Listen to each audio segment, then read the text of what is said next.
Good morning. The end of psychological suffering. Natural state. Returning back to unity, to harmony. Where does one begin? Living in this world of chaos and disorder, for somebody to realise that living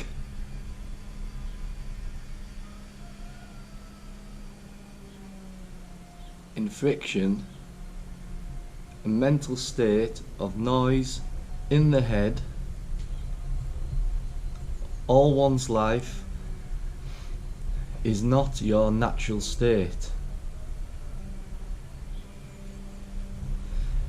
There's many reasons why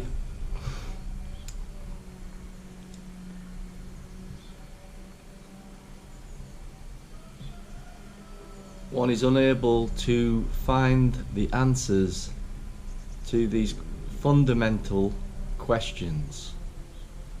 Is it the conditioning from birth? The conditioning of education? Conditioning of our parents? Of society in general?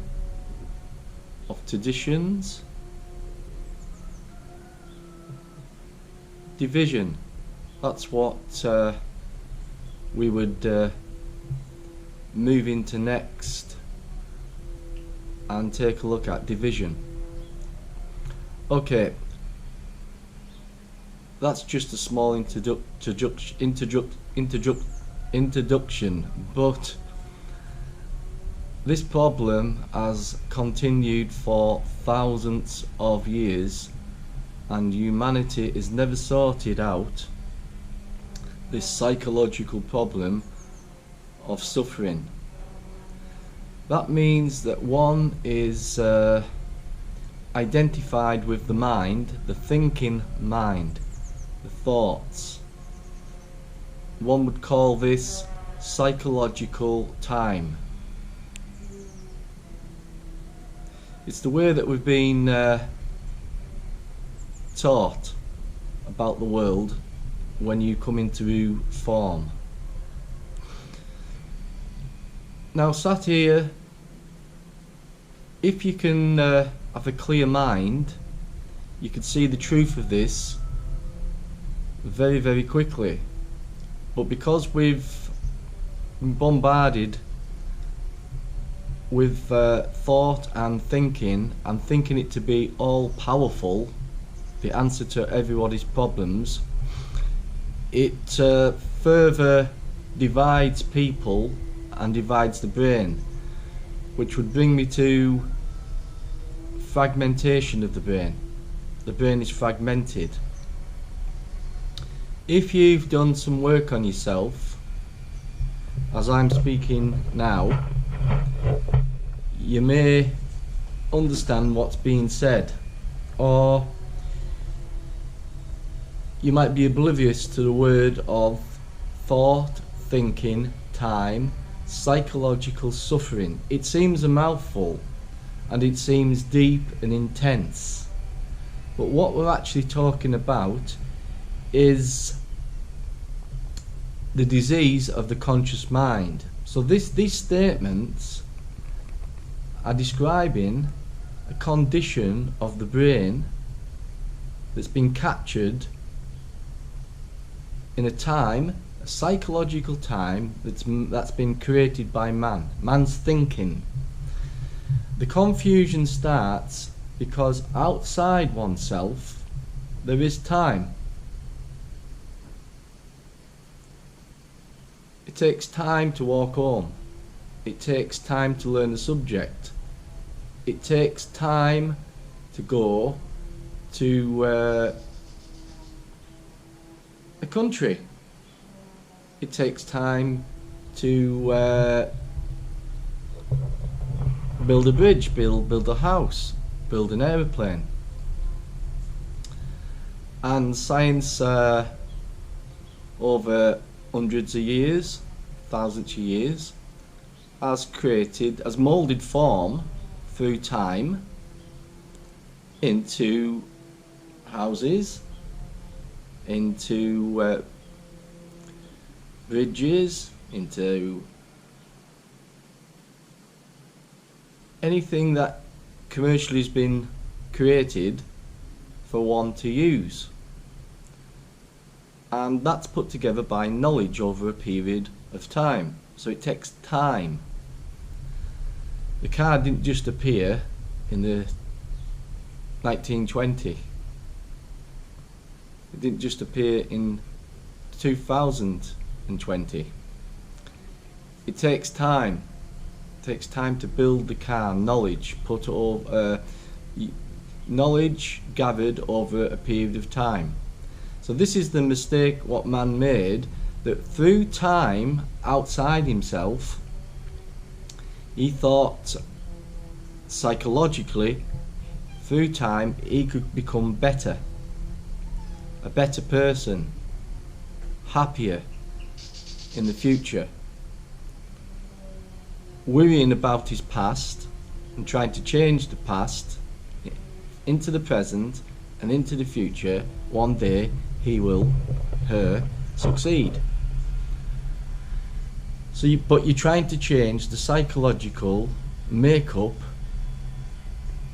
with thought of oneself. Thought is only used for a practical way of thinking, which we say, finding your way home, building a bridge, learning a skill, learning mathematics, knowledge to acquire a skill, learn music. Takes time, unless you play music with no knowledge, which that comes from what it brings in now, timelessness. Because you see, when you're in timelessness, which might be unusual for some people, if you're in a timeless state, that means the being, but the being's only a word. The word's not the thing. The body, the form, the mind, the thinking, the thought is all material. It's matter moulded in form. So all objects are material form. Now nature is operating. If we say for the present time, this is not a full explanation, but man thought, let's put it, thought didn't create nature. It's happening by itself. Man didn't create your body. He didn't, thought doesn't create the ability for thinking to make your heart beat, the organs work, the biological nature of the human form. It's not operating the ultimate of through thought. It's all interlinked. It's a unity. It's a harmony, all working in order. But intellect is used for a particular, let's say, a tool. Like physically, your body, you walk from here to there with your legs, or you pick something up. The tools, the references. What's operating prior to this, some people call it consciousness, presence, awareness, supreme intelligence. Something is operating prior to thought. Then you have the thought acts out and tells you to get up and go and move your body, tells you to go to your job, tells you to, I've got to learn this skill, and it takes time. Hence that's outside yourself. Inside it takes time. So it's not inside, but inside you want to learn the skill. It's an outside movement of time to learn the skill. It takes time. But the problem is that you want to become better. You think, oh, I'll become better when I get this position, this job, this money, and then I'll be happy in future, you see. So let's just go back to the past, present and the future. In actual fact, it is a fact, they don't actually exist. There's only right now. And you could take it a little bit further, not to confuse it, that now doesn't even exist.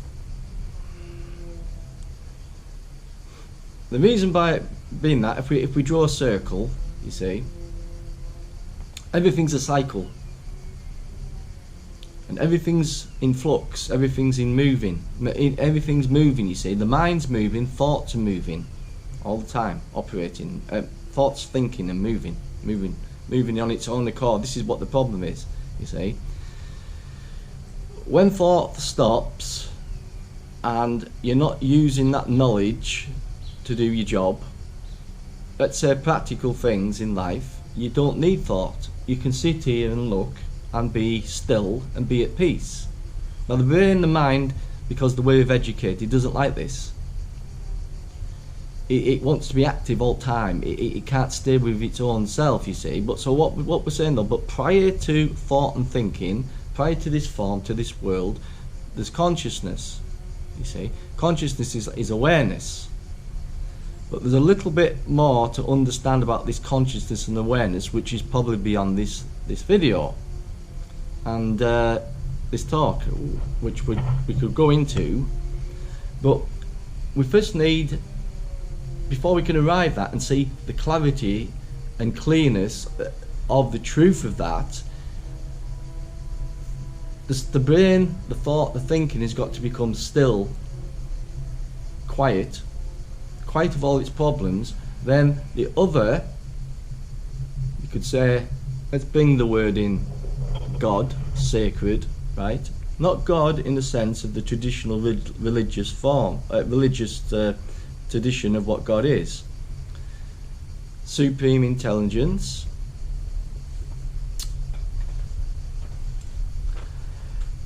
For this to take place and operate, there's got to be stillness and quiet.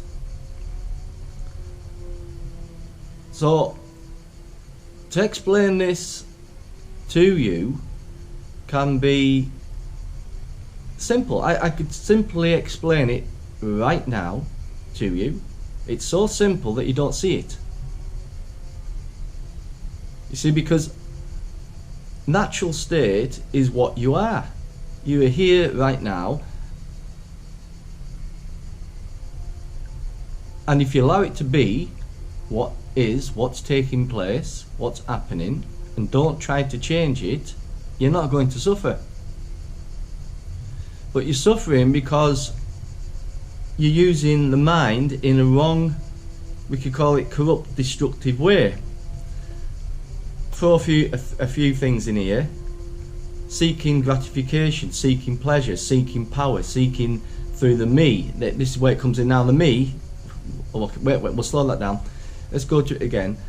The thought, the intellect is seeking happiness in the future. It's seeking a reward. It wants a reward. It doesn't like a punishment. That's where we were conditioned when we were at school. We've been conditioned, reward and punishment. So I'm in a frustrated friction mode in my head, and I can't settle down, you see, and come back to my own state. So I've been covered over with form, mental constructs, mental concepts, constructs